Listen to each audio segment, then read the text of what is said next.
तो भारत में घटती प्रजनन दर को लेकर के एक वैश्विक बिजनेसमैन ही कहेंगे, है ना, काफ़ी चिंता जाहिर की है इस बात को लेकर के कि भारत जो है भविष्य में बूढ़ों का देश बन सकता है ना, क्योंकि यहाँ पे प्रजनन दर जो है वो काफ़ी घट रही है।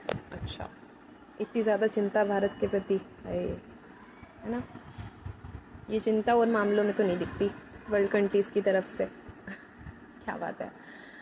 ये एक नेगेटिव पक्ष तो बात करेंगे, पॉजिटिव अच्छी बात है। अच्छी बात इसलिए है, प्रजनन दर यदि कम हो रही है ना, तो इसका मतलब ये है कि महिलाओं ने सोचना शुरू कर दिया है ना। महिलाएं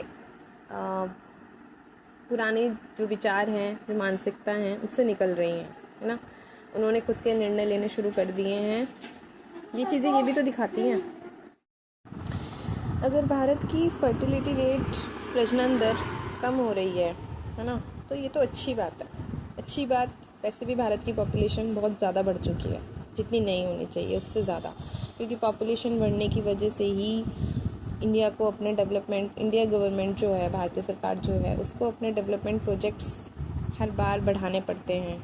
जनसंख्या ज़्यादा होगी तो विकास भी ज़्यादा कराना पड़ेगा, हॉस्पिटल ज़्यादा बनाने पड़ेंगे, स्कूल ज़्यादा बनाने पड़ेंगे, है ना। और फिर वही है कि अगर क्वांटिटी ज़्यादा रहेगी तो किसी भी काम में क्वालिटी नहीं आ पाएगी, है ना। चाहे वो हम एजुकेशन की बात कर लें या फिर हर व्यक्ति को मिलने वाली जो बेसिक नीड्स हैं उसकी बात कर लें, है ना, व्यक्ति को कमी पड़ती ही रहेगी। तो देखा जाए एक तरह से तो ये अच्छी बात है कि फर्टिलिटी रेट, प्रजनन दर जो है वो कम हो रहा है। पहली बात तो ये। दूसरी बात ये, अगर प्रजनन दर भारत में कम हो रही है तो इसका मतलब सीधा सीधा ये है कि महिलाएं जो हैं वो अपनी एजुकेशन पे, अपनी फाइनेंशियल इंडिपेंडेंट होने पे, अपनी ग्रोथ करने पे ज़्यादा फोकस हो रही हैं, है ना। शादी उनके लिए एक सेकेंडरी चीज़ बन गई है। जो पहले इनका हम कहें केंद्रीय मुद्दा हुआ करता था, अब शायद वो उनके लिए, महिलाओं के लिए स्पेशली केंद्रीय मुद्दा नहीं है ना। फैमिली की तरफ से उन्हें जो प्रेशर मिलता है उसका शायद अब वो विरोध करने लगी हैं, है ना। पढ़ाई पर ज़्यादा फोकस करने लगी हैं, एजुकेटेड होने पर ज़्यादा फोकस करने लगी हैं, है ना।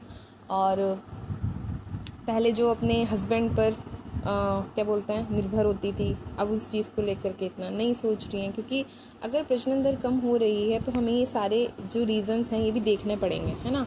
ये अच्छी बात है ना, क्योंकि प्रजनन दर इंडिया में तभी से ज़्यादा बढ़ेगी ना जब महिलाएं अपनी स्थिति को लेकर के किसी भी तरीके से जागरूक नहीं होंगी। उनको जैसा कहा जाएगा वो वैसा करेंगे, है ना, परिवार वाले कहेंगे।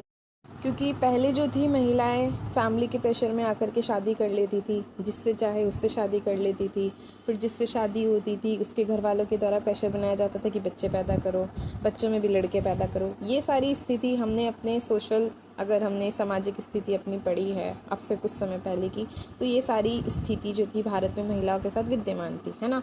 लड़कियों की हत्या तो अब भी होती है, भ्रूण हत्या, वो समस्या तो अभी भी भारत से पूरी तरह ख़त्म नहीं हुई। अभी भी लोगों की मानसिकता यही है कि लड़कियां पैदा नहीं होनी चाहिए, लड़के पैदा होने चाहिए। अब इन मूर्खों को ये बात समझ में नहीं आती कि अगर लड़कियां ही पैदा नहीं होंगी तो लड़के कैसे पैदा हो जाएंगे। इन्हें कौन समझाए। ये पढ़े लिखे अनपढ़ लोगों तो, अनपढ़ लोग जो हैं वो तो हैं, चलो उनका तो हम कुछ नहीं, पर जो आजकल के एजुकेटेड लोग हैं उनमें से भी कुछ लोग इस तरह की सोच रखते हैं ना, तो देख के ये सोचते हैं कि ये इन्होंने पढ़ा क्या था, ये क्यों पढ़े, इन्होंने फालतू में इतनी एजुकेशन पे इतना पैसा खर्च किया, इन्होंने क्या किया। क्योंकि हैं अभी भी कुछ लोग ऐसे सोसाइटी में जो ये बात सोचते हैं कि लड़कियां पैदा नहीं होनी चाहिए, लड़कियां जो है परिवार को जलील कराती हैं, उनकी नाक कटाती हैं, इसलिए लड़की को कोई नहीं पढ़ाता, क्योंकि वो पढ़ के बदतमीज़ हो जाती हैं, उनका दिमाग ख़राब हो जाता है। ऐसे हैं, बहुत सारे लोग हैं ऐसे, ठीक है। पर अच्छी बात है कि इन चीज़ों को लेकर के लड़कियाँ विरोध करने लगी हैं। कम से कम कुछ मुद्दे हर इंसान की ज़िंदगी में, चाहे लड़की हो चाहे लड़का, है ना, वो उसके खुद के लेने के लिए डिसीजंस हैं, उसको सोचना चाहिए उस बारे में, क्योंकि उसके इन चीज़ों के बाद सिर्फ किसी इंसान अकेले तो इन्वॉल्व नहीं होता ना, दूसरा इंसान भी उसके साथ जुड़ जाता है। कम से कम अपने लिए नहीं तो कम से कम दूसरे के बारे में ही सोचना चाहिए। अब दूसरे को बचाने के लिए अगर अपने घर वालों के साथ लड़ना पड़ रहा है तो फिर क्या करें, है ना, लड़ना ही पड़ेगा, ठीक है। लेकिन अगर अब ये चीज़ देखें तो कुछ फेमस बिजनेसमैन, एक व्यक्ति ने इस बात को लेकर के चिंता जाहिर की है कि भारत जो है भविष्य में बूढ़ों का देश बन सकता है, क्योंकि प्रजनन दर घट रही है ना। मतलब सारे पॉजिटिव इम्पैक्ट्स को हटा करके एक ये बात लाई गई है कि जो है नेगेटिव इम्पैक्ट पड़ेगा। नेगेटिव इम्पैक्ट पड़ेगा वो बात की बात है। फ़िलहाल ज़रूरत जो है वो ये है कि भारत की पॉपुलेशन जितनी ज़्यादा कम होगी फ़िलहाल, अगर इसके सबसे ज़रूरी चीज़ है स्टेबल रहने की, जनसंख्या जो है स्टेबल रहनी चाहिए, वो बढ़नी नहीं चाहिए अभी फ़िलहाल, क्योंकि जितनी ज़्यादा जनसंख्या स्टेबल रहेगी, स्थिर रहेगी, उतना ज़्यादा गवर्नमेंट जो है जितनी भी योजनाएं उन्होंने चला रखी हैं उनको एक अच्छी हम कहें क्वालिटी, उसको और अच्छी क्वालिटी मिल सकती है ना। क्योंकि जितनी ज़्यादा चीज़ें जो हैं कम विकसित होंगी, कम विकास होगा, मतलब जंगल नहीं काटने पड़ेंगे, सड़कों का और ज़्यादा उनका चौड़ी की जाती हैं सड़कें, हाईवेज़ वगैरह और जो भी किए जाते हैं, ज़्यादा से ज़्यादा जनसंख्या जितनी ज़्यादा बढ़ेगी तो हमें हॉस्पिटल्स भी ज़्यादा चाहिए होंगे, हमें जॉब्स ज़्यादा चाहिए होंगी, है ना, स्कूल्स ज़्यादा चाहिए होंगे, सारी चीज़ें जो है हमें ज़्यादा चाहिए होंगी। लेकिन अगर पॉपुलेशन स्टेबल हो जाती है ना, इनमें अगर पॉपुलेशन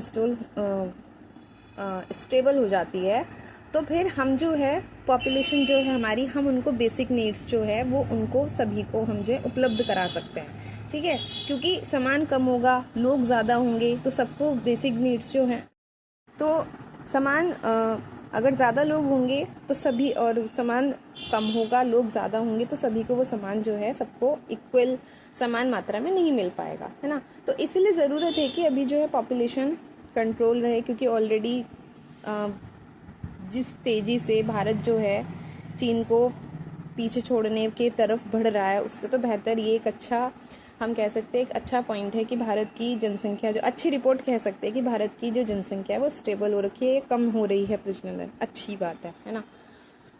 क्योंकि यार स्थिति बहुत ज़्यादा ख़राब है, ऑलरेडी वर्ल्ड पॉपुलेशन इतनी ज़्यादा बढ़ रही है ना। और अगर भारत इतनी तेज़ी से अपनी विकास दर जनसंख्या को बढ़ाता ही रहा तो फिर क्या ही होगा, है ना। तो अच्छी बात है। और दूसरी चीज़, महिलाओं के लिए भी एक अच्छी बात हो सकती है ये, है ना, क्योंकि महिलाएं जो हैं अगर इस स्थिति से, इस माइंडसेट से हट रही हैं धीरे धीरे, पहली बात तो उन्हें माइंडसेट में लाने में इतना ज़्यादा समय लग गया, है ना, कि सिर्फ ज़िंदगी में माँ बनना ही उनका अंतिम और प्राथमिक लक्ष्य नहीं है, उसके अलावा भी ज़िंदगी में बहुत कुछ होता है ना। तो इतनी ये वाली मेंटलिटी जो है इतनी मुश्किल से तो उनके माइंड में सेट हुई है ना। अच्छी बात है, थोड़े टाइम के लिए सेट रहनी चाहिए, है ना, उन्हें समझ जाना चाहिए ये चीज़ कि ये वाली चीज़ जो है बच्चे पैदा करने वाली ये इतनी ज़्यादा ज़रूरी नहीं है। क्योंकि आए दिन अभी भी इतनी खबरें आती हैं कि लड़कों को पैदा करने के लिए महिलाएं जो है बहुत ज़्यादा बच्चे पैदा करती हैं। अभी एक खबर जो आई थी, 10 लड़कियों के बाद एक लेडी ने 11वां बच्चा पैदा किया और वो लड़का था। भाई 10 लड़कियां उसने पैदा कर दी। अगर ऐसे लोग ऐसे ही बच्चे पैदा करते रहे ना तो फिर कोई फ़ायदा भी नहीं होगा जनसंख्या रेट घटने का। कि महिलाएं जो हैं वो तो कर रही हैं कोशिश, लेकिन ऐसी जो लेडीज़ हैं वो अपना दिमाग चला ही नहीं रही है, और जो भी है, इसलिए ज़रूरत है सोचने की। अच्छी बात है स्टेबल होने की। और दूसरी चीज़, जो इस बात को नेगेटिव पॉइंट में ले रहे हैं कि बूढ़ों का देश बन सकता है, उनका तो अपना फ़ायदा होगा, क्योंकि सबको पता है कि सस्ती कम कीमतों पर कम पैसे देकर उन्हें जो है अच्छी लेबर मिल जाते हैं। किसी को नहीं पता क्या अच्छी लेबर मिल जाती है कम पैसों में। इसीलिए शायद कोशिश की जा रही है कि भारत की युवा जनसंख्या कम होगी तो लॉस तो कहीं ना कहीं उन लोगों को भी हो सकता है। तो ये सोचने की ज़रूरत है।